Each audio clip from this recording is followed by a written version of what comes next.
نبی کریم علیہ الصلوۃ والسلام کی ایک اور سنت ہے وضو کرنا۔ وضو نماز کے لیے شرط بھی ہے کہ بغیر وضو کے نماز نہیں ہوتی۔ امام غزالی رحمۃ اللہ تعالی علیہ نے اس حوالے سے ایک حدیث شریف اپنی کتاب لباب الاحیاء میں نقل فرمائی کہ مسلمان کے علاوہ کوئی وضو کی پابندی نہیں کرتا۔ تو وضو میں بھی بڑی ہی سائنسی حکمتیں اور سائنسی فوائد موجود ہیں، اور وضو کے مختلف ارکان ہیں، ہر رکن میں سائنسی فوائد موجود ہیں۔ جیسے کہ سب سے پہلے انسان اپنے ہاتھ دھوتا ہے، اس حوالے سے سائنس کہتی ہے کہ ہاتھ دھونے سے گرمی دانے ختم ہوتے ہیں، جلدی سوزش ختم ہوتی ہے، ایگزیما میں کمی آتی ہے، پھپھوندی کی بیماریاں ختم ہوتی ہیں، جلد کی رنگت تبدیل ہونے سے محفوظ رہتی ہے۔ اسی طرح پھر بعد میں کلی کی جاتی ہے، اس کی کیا فوائد ہیں؟ اس سے ایڈز کا خطرہ کم ہوتا ہے، منہ کے کناروں کا پھٹنا، اس سے انسان کو حفاظت ملتی ہے۔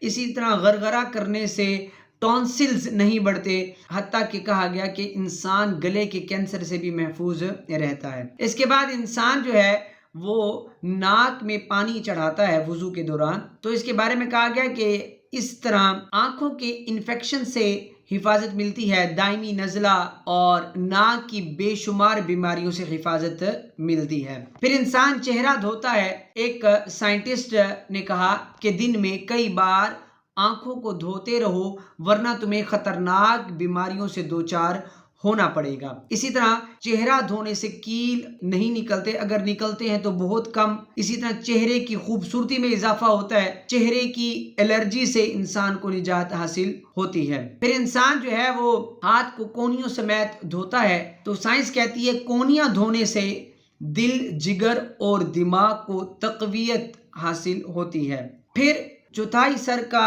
مسح کرنا، یہ بھی وضو میں فرض ہے۔